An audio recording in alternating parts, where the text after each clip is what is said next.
We have now arrived at our very concluding segment for this week, and that is Spotlight on Women. This will be hosted by our gorgeous hostess, Miss Loveena Gahunia.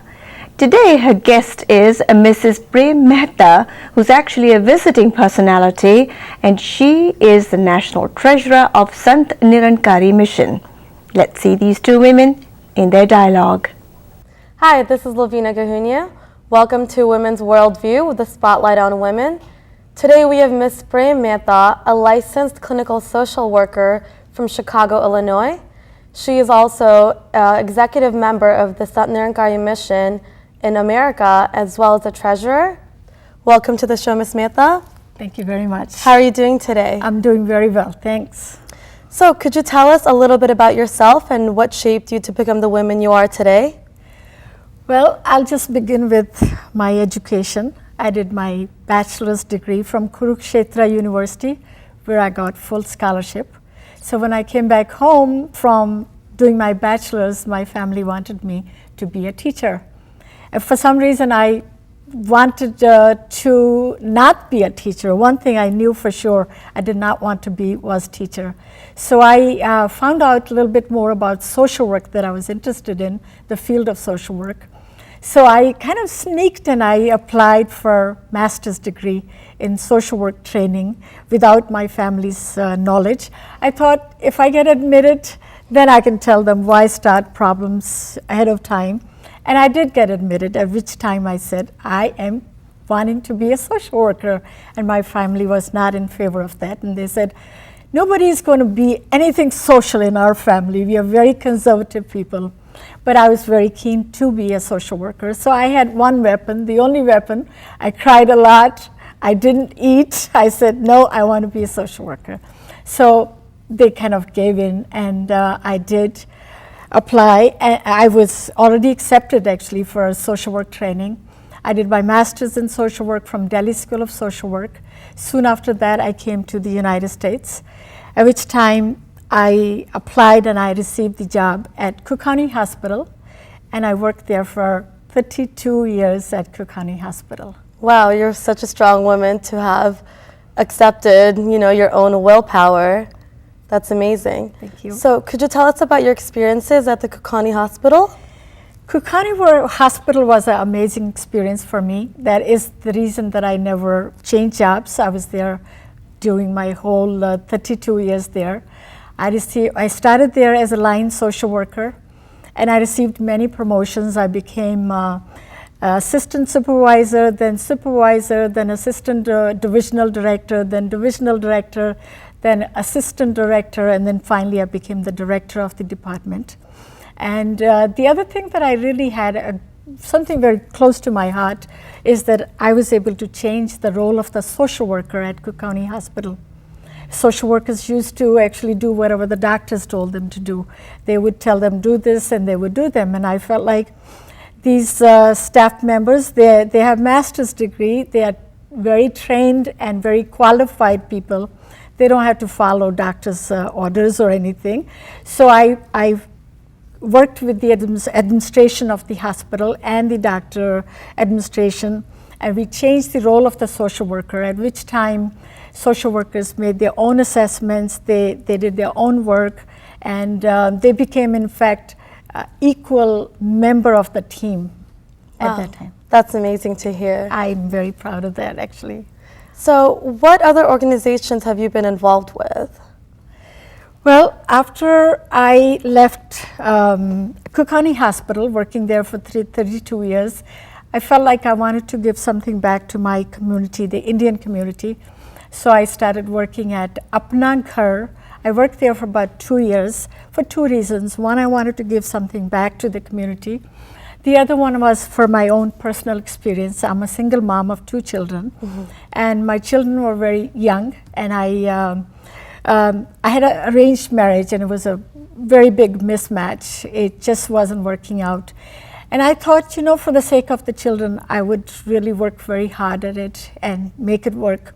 But the more I tried, the worse it got. So I consulted, even though I'm a social worker myself, but I consulted some professionals to see if there was any potential in that marriage. And I was really advised that after interviewing also my husband at that time, that there was absolutely no potential for a good marriage there. The sooner I got out of there, the better for the children. So then I felt like that kind of connected me with the Apna Ghar also, because the Apna Ghar agency is for the victims of domestic violence. And at that place, I also developed a program for the elderly, because the elderly were being invited by the young parents to babysit for their children. And when the children grew, for some parents there was no more use, and they were being exploited financially because they received some benefits and they were not really being respected and given the proper care. So I developed a program for the elderly so that they can get some services there too. Wow, so beautiful. Thank you. So what advice do you have for young women in regards to your involvement with Apna Ghar? Well, the biggest advice that I do have, whether you call it from my personal experience or Apna Ghar, is that many times women think that they should stay in bad marriages for the sake of the children. But it's for the sake of the children that they need to really kind of separate from the bad marriage, because the fights and the arguments all the time are not very good for their mental health, not now and not later. So my message in that sense is to really don't try too hard, because it's not good for you, your mental health, and not for the children's mental health. Wow, that's beautiful. So I understand you're currently on a spiritual tour with the Sant Nirankar mission, all the way from Chicago. So you presided a New Year's Eve program recently. Could you tell us a little bit about the Sant Nirankar mission? Yes. Sant Nirankar mission is very close to my heart. I have been member of this mission since my very young age. And when I came here, I was also made the executive member of this executive team. But more than that, this mission is close to me because it promotes oneness. You know, we are spiritual human beings. And all these religions, Hindu, Muslim, Isai, these are man-made religions. We are, before anything else, we are human beings and we are spiritual beings.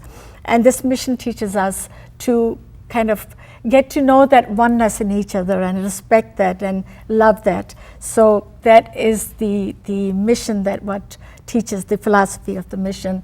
And I have been, and in fact when I was having very bad time, even then it was source of a big strength for me, and it always has been a big source of strength for me.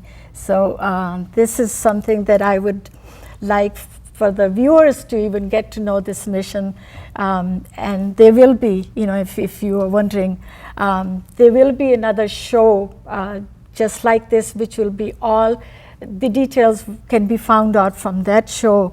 When that comes, our chapter director will be interviewed, and he will be giving that information on one of these shows, and he will have all the details as to when we meet, how we meet, all the details that can be taken from that. Wonderful. So what other activities or community service does the Sant Nirankar mission participate in? We are big on community services. The biggest thing that we do here and in India is the blood donation drives.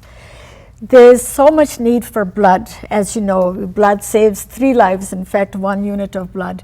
So we do 2 blood drives in each branch, most of the times 2. Oftentimes it could be more or it could be also less. And the blood donation drives are extremely appreciated by the community. We use different sources, Red Cross, Life Source, and that's one of the biggest things that we do. We also go to nursing homes and we try to do services for the seniors. We also go to the kitchen soups and we try to help out some of the homeless. Wherever we can be of some service, the Sant Nirankar mission is very, in India especially, we have a lot of free clinics for the people who are not able to afford. Here also, on a small scale, we try to help people do some services, medical services, but we are not there yet in terms of doing medical services. We hope to get there one day. As far as the youth is concerned, what can they take from this spiritual mission? You know, our youth in Sant Nirankar mission are very, very active. In fact, it's one of the reasons why some of the parents are very excited about joining, because all parents really want their children and youth to be involved in something spiritual and be part of something very for good cause. So the spirituality is just as good for youth as it is for elderly. So they can, in fact, and our youth are very big on serving community, and this is one way to serve their own selves and the community by joining Sant Nirankar mission, or at least trying to get to know more about it and see if this really appeals to their heart and soul. Wow. Yes. So, do you have a final message for our viewers in terms of the new year? I definitely do, because New Year is the time when most people try to make all kinds of resolutions and changes. And what better change than getting to know your spirituality, getting to know who you are. So I would really like to suggest our viewers to kind of get to know Sant Nirankar mission as much as possible and see what it has, the philosophy of it, because our living guru promotes oneness, that we are all one. There is no difference. You know, all these discrimination based on whether it's diet, whether it's caste, whether it's creed, those are all man-made. But underneath there's a heart and a soul, and we are part of this one super soul, and that is what he introduces us to, who we are. Know thyself, that's what he's teaching us, showing us, and then after we know who everybody is, it's so much easier to serve humanity, to love humanity. So that is one message that I definitely have, that for people to get to know, and especially this program that we're going to be having in the near future, that program would be helpful in giving the details as to how they can get to know this mission. But that would be my message, definitely. And my other message really would be also for the young mothers, because it's mothers who are really trying to do their best for their children and trying to stay in bad marriages. And then that doesn't really work out very well for the future of the children. So my message even for that is to not stay in bad marriages and do your best. Women can be very independent, women can be very strong. They are strong.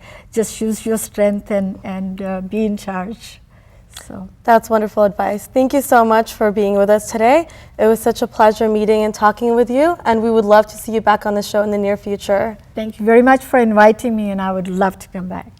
This is Loveena Gahunia with Women's Worldview. We'll see you next time.